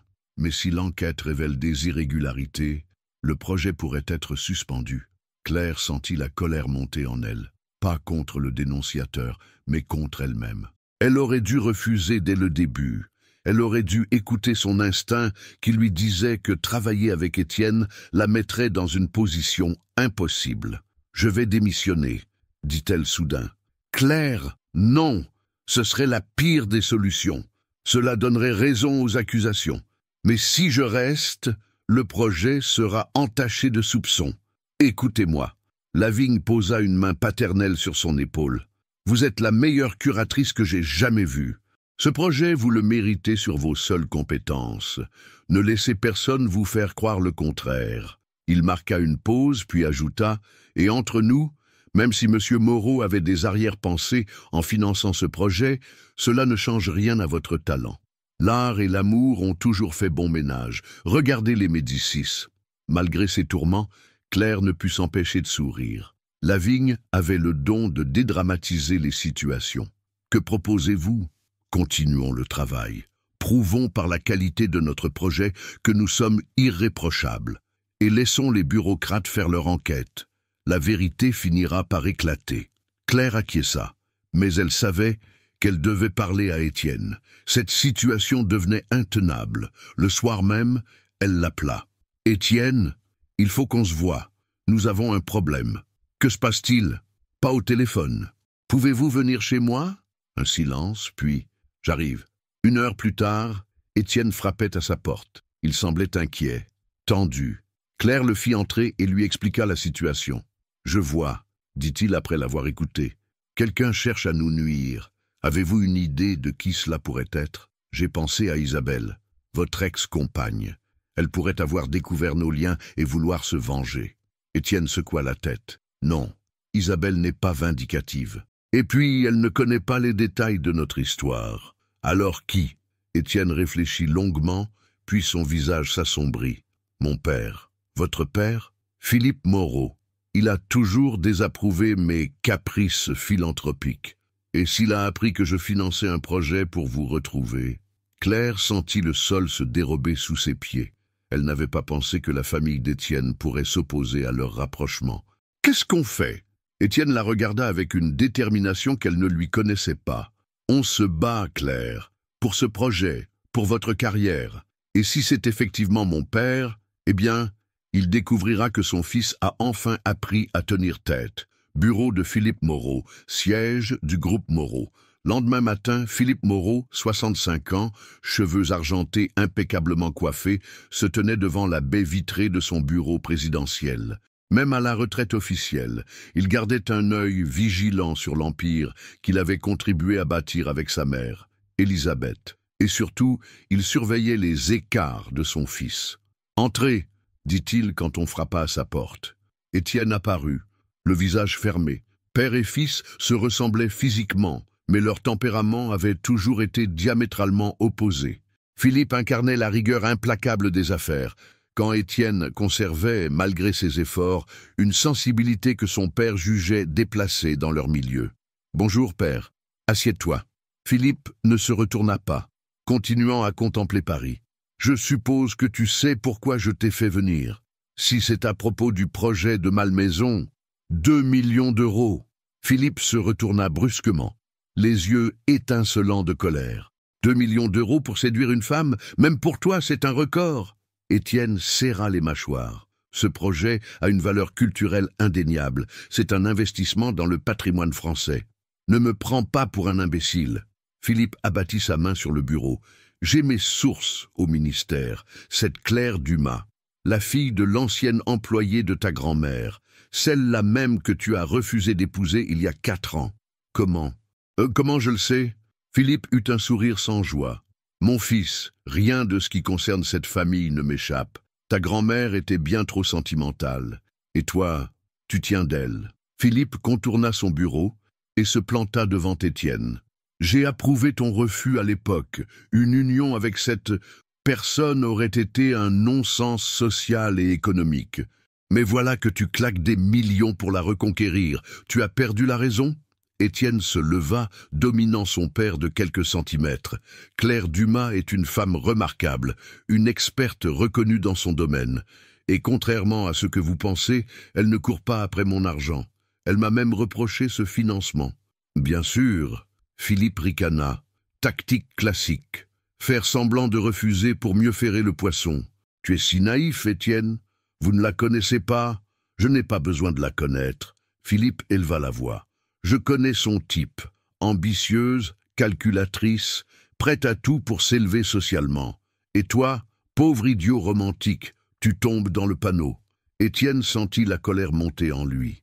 Toute sa vie, il avait encaissé les critiques de son père, ses jugements à l'emporte-pièce, ses préjugés de classe. Mais entendre Claire ainsi insultée dépassait ses limites. Vous vous trompez complètement sur elle. Vraiment. Philippe ouvrit un dossier sur son bureau. Alors, explique-moi pourquoi elle fréquente régulièrement un certain Thomas Beaumont, architecte paysagiste, fils d'une famille bordelaise fortunée. Étienne sentit son sang se glacer. Quoi? Mes détectives privés sont très efficaces. Philippe étala des photos sur le bureau. Voilà votre femme remarquable, en tête-à-tête avec Monsieur Beaumont dans plusieurs restaurants parisiens. La semaine dernière encore, Étienne regarda les clichés, le cœur battant. On y voyait effectivement Claire attablée avec un homme élégant, brun, souriant. Il semblait complice, détendu. Vous voyez? Philippe remit les photos en ordre. Pendant que tu finances ces projets comme un mécène transi, Mademoiselle Dumas cultive d'autres relations plus prometteuses. Étienne fixa les images, se sentant trahi. Claire lui avait-elle menti? Jouait-elle sur plusieurs tableaux? Thomas Beaumont, continua Philippe impitoyablement. 33 ans, diplômé de l'école des beaux-arts, associé dans le cabinet d'architecture paysagiste le plus coté de France, et accessoirement héritier d'une fortune viticole bordelaise. Un parti beaucoup plus assorti pour votre curatrice. Étienne s'effondra dans son fauteuil. Toutes ses certitudes s'écroulaient. Claire avait-elle accepté le projet de Malmaison tout en fréquentant quelqu'un d'autre? Avait-elle simplement joué avec ses sentiments? Je vois que tu commences à comprendre, dit Philippe en se rasseyant. Cette femme se moque de toi, Étienne. Elle prend ton argent d'une main et cultive d'autres prétendants de l'autre. Mais ses réticences, sa colère quand elle a découvert mon implication dans le projet du théâtre. Philippe balaya l'objection d'un geste. Elle t'a parfaitement manipulé, te faire croire qu'elle ne voulait pas de ton aide pour mieux t'attendrir. Et toi, comme un bleu, tu es tombé dans le piège. Étienne se prit la tête dans les mains. Comment avait-il pu être si aveugle? Les signes étaient pourtant là, les réticences de Claire, son attitude distante, sa résistance à ses avances. Qu'attendez-vous de moi? Demanda-t-il d'une voix éteinte. Que tu arrêtes cette mascarade. Retire ton financement de Malmaison. Concentre-toi sur les vraies affaires et trouve-toi une épouse digne de ton rang. Philippe se leva et posa une main sur l'épaule de son fils. Étienne, tu as 35 ans. Il est temps de grandir. Les romances de jeunesse, c'est fini. Tu diriges un empire, tu as des responsabilités. Épouse une femme de ton milieu, fais des héritiers, perpétue la lignée. C'est ton devoir. Étienne hocha la tête mécaniquement. Son père avait peut-être raison. Peut-être s'était-il bercé d'illusions, avait-il confondu nostalgie et amour véritable.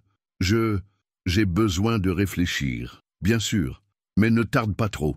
Plus tu attendras, plus ce sera douloureux. Étienne sortit du bureau de son père en titubant presque. Dans l'ascenseur qui le ramenait à son étage, il regardait fixement les photos que Philippe lui avait données. Claire et cet homme, ils avaient l'air si naturels ensemble, si assortis. De retour dans son bureau, il s'effondra dans son fauteuil. Margot entra avec le courrier du jour, mais voyant son état, elle ressortit discrètement. Étienne était seul face à ses doutes. Toutes les belles paroles de Claire, ses explications sur son passé, ses émotions quand il avait évoqué leurs souvenirs d'enfance, tout cela était-il sincère? Ou n'était-il qu'un pigeon de plus, un homme riche et influent à manipuler? Il repensa à leur conversation récente, analysant chaque mot, chaque regard. Y avait-il eu des signes qu'il avait refusé de voir? Cette distance qu'elle maintenait entre eux, était-ce de la prudence ou du calcul? Son téléphone sonna. Claire. Étienne regarda l'écran sans décrocher. Comment lui faire face maintenant? Comment lui demander qui était cet homme sans révéler qu'il la faisait espionner? La sonnerie s'arrêta, puis reprit quelques minutes plus tard. Cette fois, c'était un message. « Étienne, j'ai réfléchi à notre conversation d'hier. Pourrions-nous nous voir? J'ai des choses importantes à vous dire. Claire. » Étienne fixa le message longuement. « Des choses importantes. » Allait-elle lui annoncer qu'elle voyait quelqu'un d'autre, qu'elle se servait de lui pour financer sa carrière? Il rangea son téléphone sans répondre. Il avait besoin de temps pour digérer ces révélations, pour décider de la marche à suivre. Mais au fond de lui, une petite voix lui chuchotait que quelque chose ne collait pas dans l'analyse de son père. Claire, qu'il avait observée à Malmaison, passionnée par son travail, émue par leurs souvenirs d'enfance. Cette femme-là ne lui avait pas semblé calculatrice. Qui était la vraie Claire, la femme sensible qu'il croyait connaître, ou l'opportuniste décrite par son père? Étienne n'en savait plus rien, et pour la première fois depuis longtemps, il se sentit complètement perdu. Café de Flore, Saint-Germain-des-Prés. 2 jours plus tard, Claire leva les yeux de sa tasse de café en voyant Thomas Beaumont se frayer un chemin entre les tables du célèbre café parisien. Grand, brun, élégant dans son costume de lin beige, il avait ce charme décontracté des hommes sûrs d'eux. Mais contrairement à ce que pouvaient penser les observateurs extérieurs, il n'y avait rien de romantique dans leur relation. « Désolé du retard », dit-il en s'asseyant face à elle, embouteillage monstre sur le pont de Sully. « Pas grave, j'avais besoin de réfléchir. » Thomas la connaissait assez pour déceler son trouble. Ils avaient fait leurs études ensemble à l'école du Louvre et étaient restés amis malgré leurs parcours divergents.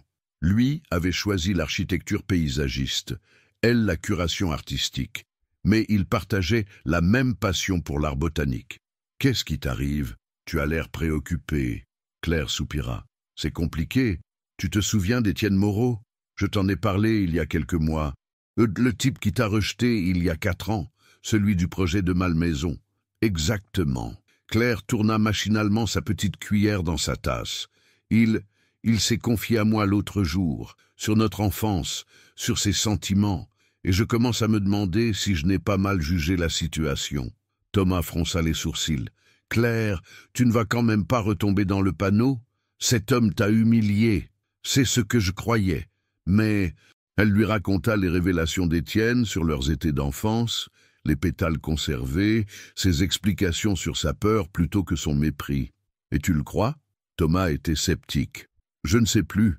Ma mère m'a confirmé certains détails. Il semble qu'Étienne s'intéressait vraiment à moi quand nous étions petits. » Thomas commanda un café et observa attentivement son amie. Claire était brillante, mais elle avait tendance à voir le bon côté des gens, parfois à ses dépens. « Même si c'est vrai, » dit-il doucement, « cela ne change rien au fait qu'il t'a rejeté de manière cruelle il y a 4 ans. Un homme de caractère aurait assumé ses sentiments, pas cherché des excuses dans les conventions sociales. » Claire acquiesça tristement. Thomas avait raison. Même si Étienne était sincère sur ses sentiments d'enfance, son comportement d'adulte restait inexcusable. « Et puis, » ajouta Thomas, « méfie-toi de ses motivations actuelles. Tu as réussi, tu es reconnu dans ton domaine. Il est facile d'aimer quelqu'un quand cette personne a prouvé sa valeur aux yeux du monde. Où était-il quand tu galerais pour tes premières expositions ?» Ces mots touchèrent juste.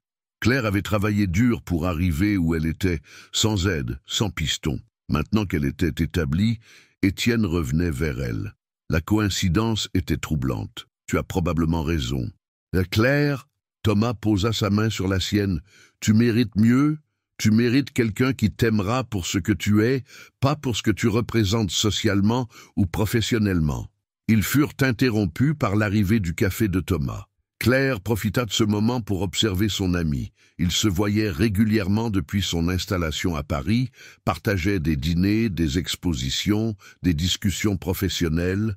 Thomas était devenu l'un de ses plus proches confidents. « Au fait, » dit-elle en changeant de sujet, « comment avance ton projet de Bordeaux ?» Le visage de Thomas s'illumina. « Magnifiquement. Les vignobles Laroche m'ont donné carte blanche pour réaménager leurs jardins historiques. C'est le projet de ma vie. » Et, personnellement, Claire savait que Thomas était secrètement amoureux de Sophie Laroche, l'héritière du domaine viticole. Personnellement, Thomas rougit légèrement. « Sophie a accepté de dîner avec moi la semaine prochaine. Un vrai rendez-vous, pas professionnel cette fois. » Claire sourit pour la première fois depuis des jours. « Thomas, c'est merveilleux. Tu es amoureux d'elle depuis des mois. Je sais, et toi tu vas arrêter de me taquiner là-dessus. » Ils rirent ensemble, retrouvant leur complicité habituelle. Claire se sentait mieux. Thomas avait ce don de relativiser ses problèmes, de lui rappeler qu'elle avait une vie riche et des amis sincères. « Claire, reprit-il plus sérieusement, promets-moi de faire attention avec ce Moreau. Je ne voudrais pas te voir souffrir à nouveau. » Promis? Ils se séparèrent devant le café. Thomas devait retourner à son agence. Claire avait des rendez-vous au musée. En remontant la rue Bonaparte, elle se sentait plus sereine. La conversation avec Thomas l'avait aidée à y voir plus clair. Étienne ne l'avait pas contacté depuis 2 jours, malgré son message. Cette distance soudaine était révélatrice. Peut-être avait-il finalement réalisé que leur monde était trop différent, que cette histoire n'avait pas d'avenir. Arrivée au musée, elle se plongea dans son travail avec soulagement. L'art avait cette vertu de faire oublier les tourments du cœur. Elle était en train d'étudier les plans d'une nouvelle exposition quand sa collègue Mathilde fit irruption dans son bureau. « Claire, il faut que tu vois ça !» Mathilde tenait un exemplaire du magazine Point de vue, ouvert à la page People. « Regarde !» Claire saisit le magazine et découvrit une photo d'elle et Thomas au Café de Flore, prise quelques heures plus tôt. Le titre était accrocheur. Claire Dumas, la curatrice qui fait sensation en galante compagnie avec l'architecte paysagiste Thomas Beaumont. Oh non! Claire sentit son estomac se nouer. L'article, bref mais perfide, insinuait une romance entre les 2 jeunes talents de l'art botanique français. Il évoquait leurs nombreux rendez-vous parisiens et leurs projets communs, laissant entendre une collaboration qui dépassait le cadre professionnel. « Ou qui a pu prendre cette photo ?» demanda Claire. « Un paparazzi, probablement. Tu deviens célèbre, ma chérie. Les magazines People s'intéressent à ta vie privée. » Claire ne partageait pas l'enthousiasme de Mathilde. Cette publicité non désirée tombait au plus mauvais moment. Si Étienne voyait cet article, il croirait qu'elle se moquait de lui, qu'elle jouait sur plusieurs tableaux. Elle essaya de l'appeler, mais tomba sur sa messagerie. Elle lui envoya un SMS explicatif, puis un mail. Pas de réponse. Le soir même, en rentrant chez elle, Claire trouva une enveloppe glissée sous sa porte. À l'intérieur, une lettre manuscrite d'Étienne. « Claire, j'ai vu l'article. Je comprends maintenant pourquoi vous mainteniez vos distances avec moi.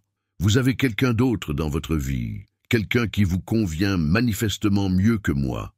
Je ne vous en veux pas. Thomas Beaumont semble être un homme remarquable et vous formez un beau couple. J'aurais simplement aimé que vous me le disiez directement. Je vais retirer mon financement du projet de Malmaison. Pas par dépit, mais parce que je pense que ma présence ne fait que compliquer les choses pour vous. La vigne trouvera d'autres mécènes. Je vous souhaite tout le bonheur du monde. Étienne PS. Gardez les jardins de Malmaison vivants. Ils vous ressemblent. » Claire s'effondra sur son canapé, la lettre tremblant entre ses mains. Tout s'écroulait. Étienne avait mal interprété sa relation avec Thomas, et maintenant il se retirait définitivement de sa vie. Le pire, c'est qu'au moment où elle le perdait, Claire réalisait qu'elle commençait à tenir à lui. Leur conversation récente, ses révélations sur leur enfance, cette vulnérabilité qu'il avait montrée, tout cela avait touché quelque chose en elle qu'elle n'osait pas encore nommer. Mais il était trop tard. Étienne était parti, convaincu qu'elle préférait Thomas. Et comment le détromper sans paraître hypocrite? Comment lui expliquer qu'elle venait juste de comprendre ses propres sentiments? Claire pleura cette nuit-là, pas seulement sur Étienne, mais sur cette histoire d'amour qui n'avait jamais eu le temps de naître, étouffée par les malentendus et les préjugés. Normandie, jardin des plantes de Rouen. 1 mois plus tard, Claire claqua la portière de sa voiture avec plus de force que nécessaire. Le trajet depuis Paris avait été éprouvant, non pas à cause de la circulation, mais à cause de l'appréhension qui la rongeait depuis une semaine. Elle était venue en Normandie pour superviser la restauration des jardins historiques du château de Rouen, un projet de prestige qui aurait dû l'enchanter. Le problème, c'est qu'Étienne Moreau serait également présent. Depuis leur rupture épistolaire, ils ne s'étaient plus parlé. Le projet de Malmaison avait effectivement perdu son financement principal, mais Jean-Pierre Lavigne avait réussi à trouver d'autres mécènes pour le sauver, même avec un budget réduit. Claire avait continué à y travailler, le cœur serré, en évitant soigneusement tout lieu où elle risquait de croiser Étienne. Mais ce nouveau projet était différent. La mairie de Rouen avait organisé un appel d'offres pour restaurer les jardins Renaissance du château, et 2 équipes avaient été sélectionnées, celle de Claire pour la partie botanique et artistique, et celle du groupe Moreau pour la partie architecture et financement. Ils étaient condamnés à collaborer. Claire ajusta son blazer marine et se dirigea vers l'entrée du château. L'édifice du XVIe siècle, magnifiquement préservé, dominait la vallée de la Seine. Les jardins en terrasse descendaient vers la rivière, offrant un panorama exceptionnel sur la campagne normande. Dans la cour d'honneur, une dizaine de personnes étaient rassemblées, architectes, paysagistes, représentants de la mairie, et au centre du groupe, reconnaissable à sa prestance naturelle, Étienne. Il portait un costume gris anthracite parfaitement coupé, ses cheveux bruns légèrement ébouriffés par le vent. Quand il la vit arriver, son expression se figea imperceptiblement, mais il conserva son sourire professionnel. « Mademoiselle Dumas, » dit le maire en venant à sa rencontre, « quel plaisir de vous accueillir.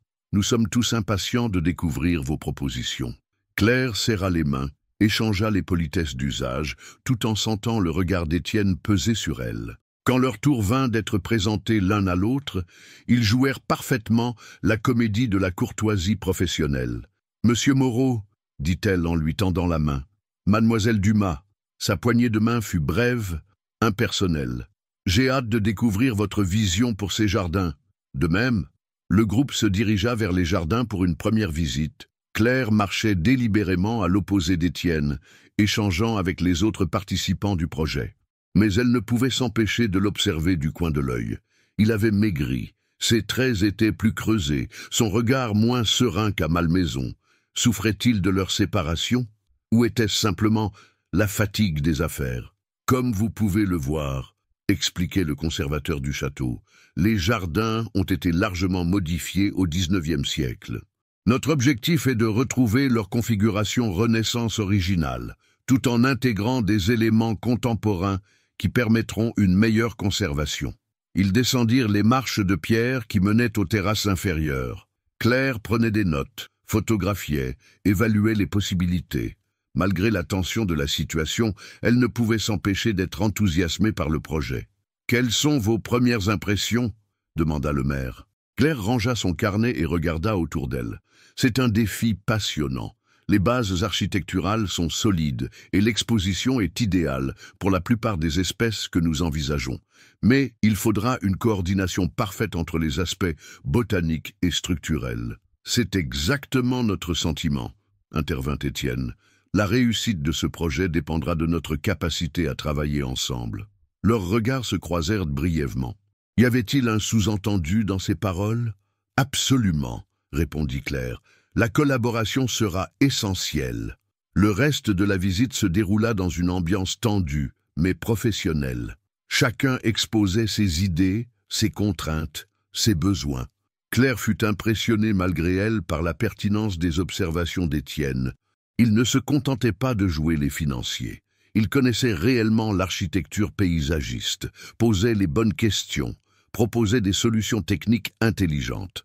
En fin d'après-midi, le groupe se retrouva dans une salle de réunion du château pour définir les modalités de collaboration. Le maire était enthousiaste, les représentants de la région également.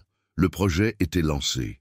« Nous proposons une durée de 6 mois, » annonça le conservateur, « avec une présence régulière des 2 équipes sur le site. Cela vous convient-il » Claire sentit son estomac se nouer. 6 mois à travailler côte à côte avec Étienne. Comment allait-elle supporter cela? Parfaitement, répondit-elle néanmoins. Excellent, approuva Étienne.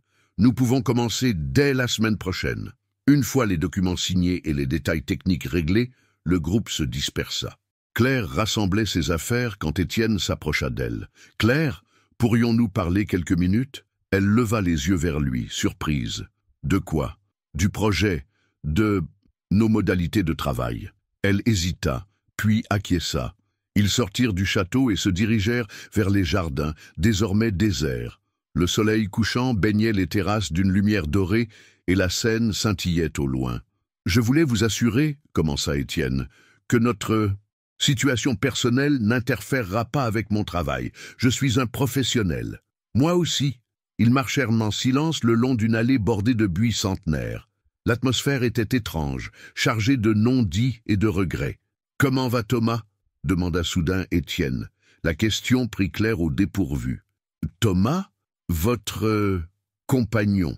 J'espère qu'il ne voit pas d'inconvénient à ce que vous travailliez avec moi. » Claire s'arrêta net. « Étienne, Thomas n'est pas mon compagnon. » Il se retourna, surpris. « Mais l'article, vos rendez-vous, Thomas est un ami d'enfance. Nous avons fait nos études ensemble. » Elle soupira. « Je vous ai envoyé des messages pour vous l'expliquer, mais vous ne m'avez jamais répondu. » Étienne pâlit. « Je n'ai reçu aucun message. » « Comment ça ?» Claire sortit son téléphone et vérifia. « Je vous ai écrit 3 fois, et j'ai appelé. » Étienne vérifia à son tour, puis son visage s'assombrit. « Mon père, il a dû faire bloquer vos communications. C'est lui qui m'a montré l'article, qui m'a convaincu que vous me mentiez. » Le silence qui suivit fut assourdissant. Claire réalisait l'ampleur de la manipulation, et Étienne découvrait à quel point son père avait orchestré leur séparation. « Mon Dieu, murmura-t-il, qu'est-ce que j'ai fait ? Vous avez écouté votre père plutôt que votre cœur. Encore une fois. » Le reproche fit mouche. Étienne ferma les yeux, accablé par sa propre lâcheté. « Claire, je suis désolé. Si vous saviez comme je regrette. » « Vous regrettez toujours, Étienne, mais vous recommencez sans cesse. » Elle avait raison, et il le savait. Toute sa vie, il avait laissé les autres décider pour lui, influence par les pressions familiales plutôt que par ses convictions. Il y s'était à refaire, commença-t-il. « Mais ce n'est pas à refaire. » Claire éclata. « C'est fini, Étienne. J'en ai assez de vos regrets, de vos explications, de vos excuses. J'en ai assez d'être un jouet entre vos sentiments et vos obligations. » Des larmes coulaient sur ses joues, des larmes de colère et de frustration. « Nous allons travailler ensemble sur ce projet parce que nous sommes des professionnels. Mais n'espérez rien d'autre. Je ne peux plus vous faire confiance. » Elle s'éloigna rapidement vers sa voiture, laissant Étienne seul dans les jardins qui s'assombrissaient. Pour la première fois de sa vie, il réalisait qu'il avait peut-être perdu définitivement la femme qu'il aimait. Et cette fois, c'était entièrement sa faute. Jardin du château de Rouen. 3 semaines plus tard, soir d'orage. La pluie tambourinait contre les vitres de la serre du XVIIIe siècle où Claire s'était réfugiée. Il était près de 20 heures, mais elle n'arrivait pas à quitter le chantier. Le projet avançait magnifiquement. Les parterres Renaissance reprenaient de forme, les bassins retrouvaient leur éclat d'antan, et ses plantations s'épanouissaient dans le climat normand. Mais travailler avec Étienne relevait du supplice quotidien. Depuis 3 semaines, il maintenait une façade de politesse professionnelle parfaite. Réunions techniques, visites de chantier, validation des choix artistiques. Tout se déroulait sans accroc apparent. Pourtant, chaque regard échangé, chaque frôlement accidentel, chaque discussion prolongée creusait un peu plus le fossé douloureux entre ce qu'il ressentait et ce qu'il s'autorisait à exprimer. Claire avait installé son bureau temporaire dans cette serre restaurée au cœur des jardins. L'espace, baigné d'une lumière tamisée et empli du parfum des plantes rares qu'elle faisait acclimater, était devenu son refuge. C'est là qu'elle dessinait, planifiait, rêvait ses créations botaniques. Ce soir, elle était restée pour terminer les plans de la roseraie finale, celle qui couronnerait le projet. Sur sa table à dessin s'étalaient des croquis de roses anciennes, des calculs de perspective, des nuanciers de couleurs. Mais son esprit vagabondait, hanté par une conversation qu'elle avait surprise l'après-midi même. Étienne s'entretenait avec Philippe Moreau au téléphone, dans la cour du château. Claire, qui passait par hasard, avait entendu des bribes de leur échange houleux. « Tu perds ton temps avec cette lubie, Étienne. »« Ce n'est pas une lubie, père, c'est ma vie, ta vie. Tu appelles ça une vie? Courir après une femme qui te rejette? Vous ne comprenez rien. » La conversation s'était poursuivie, mais Claire s'était éloignée, troublée. Malgré sa colère, malgré sa résolution de ne plus rien attendre d'Étienne, elle était touchée de constater qu'il tenait tête à son père pour elle. Un éclair illumina soudain la serre, suivi immédiatement d'un grondement de tonnerre. L'orage était juste au-dessus du château. Claire leva les yeux de ses plans, fascinée par le spectacle. Elle avait toujours aimé les orages, cette puissance brute de la nature qui balayait tout sur son passage. La porte de la serre s'ouvrit avec fracas, et Étienne apparut, trempé de la tête aux pieds. Sa chemise blanche collait à son torse, ses cheveux dégoulinaient et il haletait comme s'il avait couru. « Claire !» Il referma rapidement la porte derrière lui. « Je vous ai vu travailler tard, et quand l'orage a éclaté... » Il s'interrompit, réalisant soudain l'intimité de la situation. Ils étaient seuls, dans cet espace confiné, au cœur de la nuit et de la tempête. Claire, dans sa robe légère couleur crème, était éclairée par la lampe de bureau qui créait un halo doré autour d'elle. « Vous vous inquiétiez pour moi ?» demanda-t-elle surprise. « J'ai eu peur que vous essayiez de regagner votre voiture sous l'orage. » Un nouveau grondement de tonnerre ébranla la structure de verre. Claire frissonna, pas de froid, mais d'une émotion qu'elle tentait de réprimer depuis des semaines. « Étienne, vous êtes trempé. Vous allez attraper froid. » Elle se dirigea vers une armoire et en sortit une serviette qu'elle lui tendit. Leurs doigts se frôlèrent au moment de l'échange, provoquant une décharge électrique qui n'avait rien à voir avec l'orage. Étienne s'essuya les cheveux, sans quitter Claire des yeux. « Merci. » L'atmosphère était chargée de tension.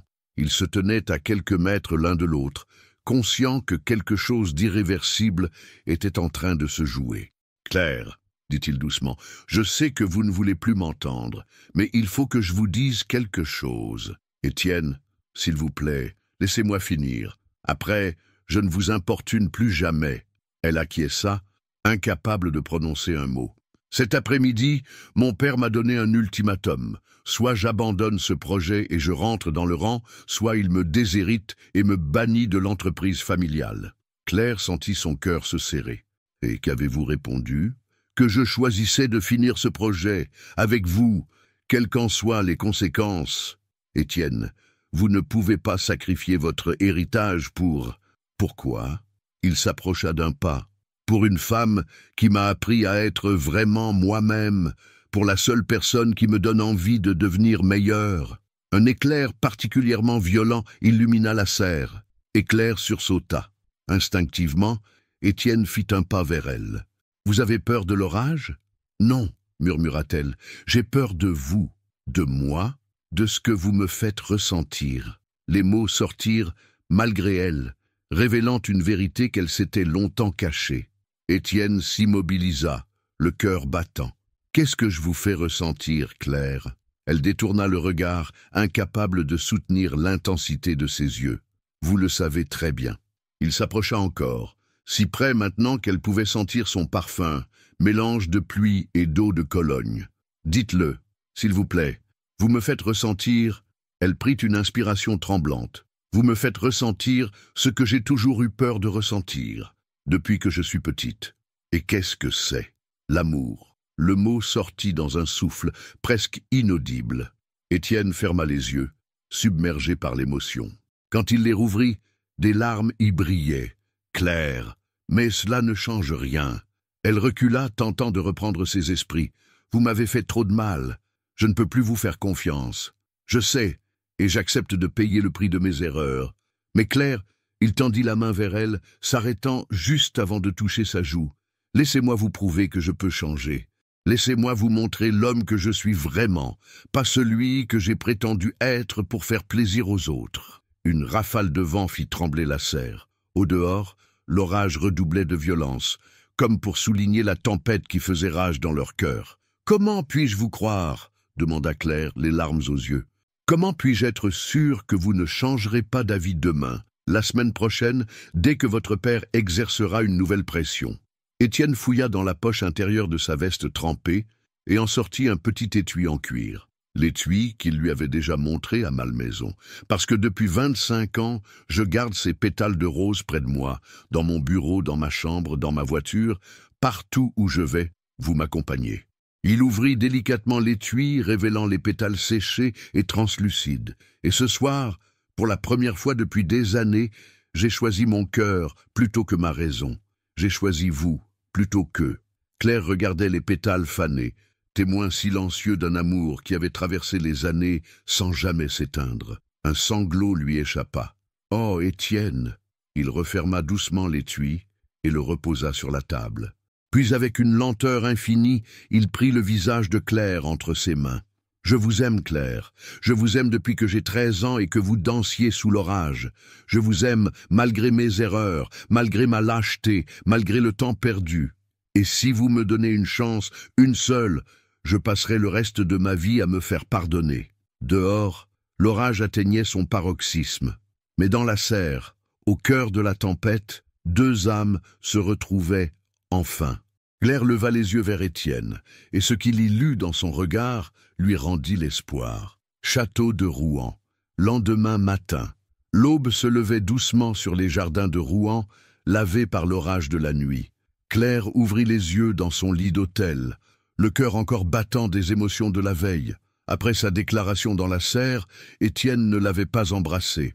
Il avait simplement caressé sa joue en murmurant « Réfléchissez, Claire, prenez le temps qu'il vous faut, je vous attendrai. » Elle s'était réveillée plusieurs fois dans la nuit, revivant chaque instant de cette soirée. La vulnérabilité d'Étienne, sa décision de défier son père, ses pétales conservés comme un trésor, tout cela révélait un homme différent de celui qu'elle avait cru connaître. Son téléphone vibra, un message de Thomas. « Comment avance le projet normand ? Sophie et moi nous marions à Noël. Elle a dit oui hier soir. » Claire sourit malgré ses tourments. Au moins, l'un d'eux avait trouvé l'amour. Elle lui répondit ses félicitations, puis se prépara pour rejoindre le chantier. En arrivant au château, elle fut surprise de voir une Mercedes noire garée dans la cour. Philippe Moreau en descendait, élégant et intimidant dans son costume sombre. Il aperçut Claire et se dirigea vers elle avec un sourire qui n'atteignait pas ses yeux. « Mademoiselle Dumas, puis-je vous parler quelques minutes ?» Claire acquiesça, intriguée. Ils s'installèrent sur une terrasse dominant les jardins. Philippe observa longuement les travaux en cours avant de prendre la parole. « Votre travail est remarquable. Ces jardins seront magnifiques. »« Merci, mais je doute que vous soyez venu pour me complimenter sur mes plates-bandes. » Philippe eut un sourire appréciateur. « Vous avez de la répartie. Je comprends ce qui séduit mon fils chez vous. Que voulez-vous, monsieur Moreau? Vous sauvez d'une erreur et sauvez Étienne de lui-même. » Philippe sortit une enveloppe de sa veste. « Voici un contrat pour diriger le nouveau département d'art botanique du musée d'Orsay. Salaire annuel, 120 000 €. Logement de fonction dans le 7e arrondissement. Budgets illimités pour vos expositions. » Claire regarda l'enveloppe sans la prendre. « En échange de quoi? Vous quittez ce projet immédiatement. Vous disparaissez de la vie de mon fils. Définitivement. Et si je refuse ?» Philippe haussa les épaules. « Le groupe Moreau se retire du projet. Sans notre financement, les travaux s'arrêtent. Votre belle restauration ne verra jamais le jour. Et accessoirement, j'ai suffisamment d'influence pour vous fermer toutes les portes des musées français. » Claire sentit la colère monter en elle. « Vous me menacez. Je vous offre un choix. Un avenir brillant ou l'échec professionnel, à vous de voir. Et Étienne, que lui direz-vous? Qu'il faut grandir, qu'il a des responsabilités, qu'il ne peut pas sacrifier l'empire familial pour une passade. » Le mot « passade » fit bondir Claire. « Vous ne connaissez rien aux sentiments de votre fils. Je connais mon fils mieux que quiconque. » Philippe se leva. Il est faible, influençable, romantique, exactement comme sa grand-mère. Mais il finira par oublier. Ils oublient toujours. Il posa l'enveloppe sur la table. « Vous avez jusqu'à ce soir pour décider. Réfléchissez bien, mademoiselle Dumas. L'amour ne nourrit pas son homme. » Après son départ, Claire resta seule face à ce choix impossible. Accepter l'offre de Philippe signifiait renoncer à Étienne, mais refuser pourrait détruire le projet auquel elle tenait tant. Et au-delà, elle se demandait si Étienne tiendrait vraiment tête à son père sur le long terme. Elle descendit dans les jardins pour réfléchir. Les ouvriers s'affairaient, plantant les derniers arbustes de la roseraie. Ce projet était son œuvre, son rêve devenu réalité. Le voir avorter par sa faute serait insupportable. Claire, elle se retourna. Étienne arrivait vers elle, le visage soucieux. Il tenait une lettre à la main. « Mon père est venu vous voir, n'est-ce pas? Comment le savez-vous? Parce qu'il vient de me remettre ceci. » Il lui tendit la lettre. Un ultimatum en bonne et due forme. « Soit je romps avec vous, soit je perds tout. l'entreprise, l'héritage, la famille. Claire lut le document, rédigé dans un langage juridique implacable. Philippe Moreau ne plaisantait pas. « Qu'allez-vous faire » demanda-t-elle, le cœur serré. Étienne sourit, et pour la première fois depuis des semaines, ce sourire était serein. « Je vais faire ce que j'aurais dû faire il y a 25 ans. Je vais choisir mon cœur. » Il prit la lettre et la déchira méthodiquement. « Étienne, vous ne pouvez pas. »« Si, je peux. » Il prit ses mains dans les siennes. « Claire, j'ai passé toute ma vie à obéir, à me conformer, à faire ce qu'on attendait de moi, et le résultat, j'ai failli vous perdre, 2 fois. » Il caressa doucement ses joues. « Mon père croit que l'argent et le pouvoir sont tout. Il se trompe. Vous valez 1000 fois plus que l'Empire Moreau. Mais votre avenir, mon avenir, c'est avec vous, si vous voulez bien de moi. » Il s'agenouilla soudain devant elle, sortant un petit écrin de sa poche. « Claire Dumas, voulez-vous m'épouser ?» Claire porta ses mains à sa bouche, abasourdie. La bague était magnifique, un diamant taillé en rose, entouré de petites émeraudes qui évoquaient la couleur de ses yeux. « Étienne, je n'ai pas de fortune à vous offrir. Pas de titre, pas d'empire, juste un homme qui vous aime depuis toujours et qui a enfin trouvé le courage de le crier au monde entier. » Les larmes coulaient sur les joues de Claire. Autour d'eux, les ouvriers s'étaient arrêtés de travailler, émus par cette déclaration. « Et le projet? Et mon travail? Nous trouverons d'autres financements. Nous nous débrouillerons. L'important, c'est que nous soyons ensemble. » Claire regarda cet homme agenouillé devant elle qui sacrifiait tout pour elle.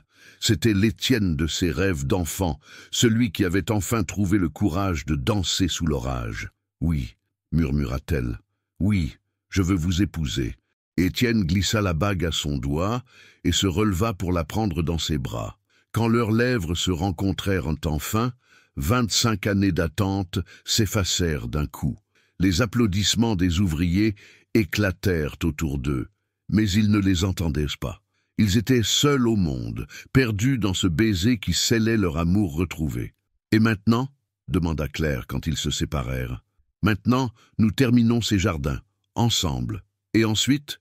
Étienne sourit malicieusement. « Ensuite, nous créerons notre propre empire, un empire de fleurs et d'amour. » Claire rit à travers ses larmes. « Vous êtes fou, fou de vous, et fier de l'être. » Dans sa voiture, Philippe Moreau observait la scène avec amertume. Il avait perdu son fils, mais en voyant le bonheur qui rayonnait sur le visage d'Étienne, il commençait à se demander s'il n'avait pas aussi perdu quelque chose d'essentiel en chemin. Peut-être sa mère avait-elle eu raison après tout?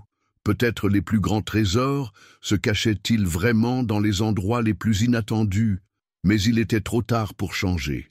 Philippe Moreau repartit vers Paris, laissant derrière lui un fils qui avait enfin appris à voler de ses propres ailes.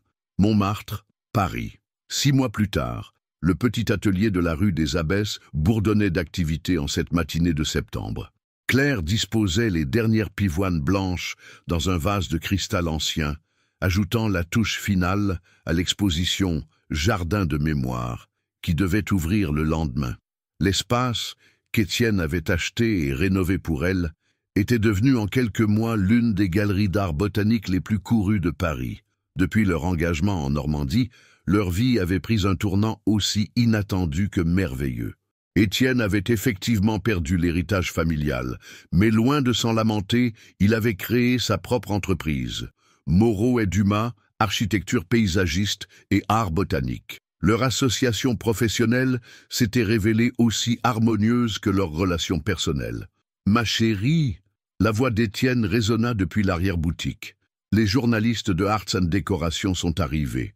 Claire ajusta sa robe vert émeraude, la même couleur que celle du vernissage où il s'était retrouvé, et rejoignit son fiancé.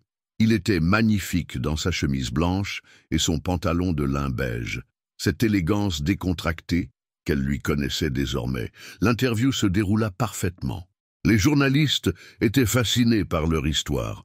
Le PDG qui avait tout quitté par amour, la curatrice qui avait révolutionné l'art botanique parisien, leur collaboration artistique devenue une réussite économique. « Comment expliquez-vous ce succès ?» demanda la journaliste en regardant autour d'elle. L'atelier était effectivement somptueux. verrières donnant sur Montmartre, plantes rares dans chaque recoin, œuvres d'art mêlant nature et abstraction. « Nous ne faisons que révéler la beauté qui existe déjà, » répondit Claire. « Chaque projet raconte une histoire, celle du lieu, des gens qui l'habitent, de la nature qui l'entoure. Et personnellement, vous mariez-vous bientôt ?» Étienne et Claire échangèrent un regard complice. « Très bientôt, » dit-il en prenant la main de sa fiancée. « Dans 15 jours exactement. » Après le départ des journalistes, ils se retrouvèrent seuls dans l'atelier.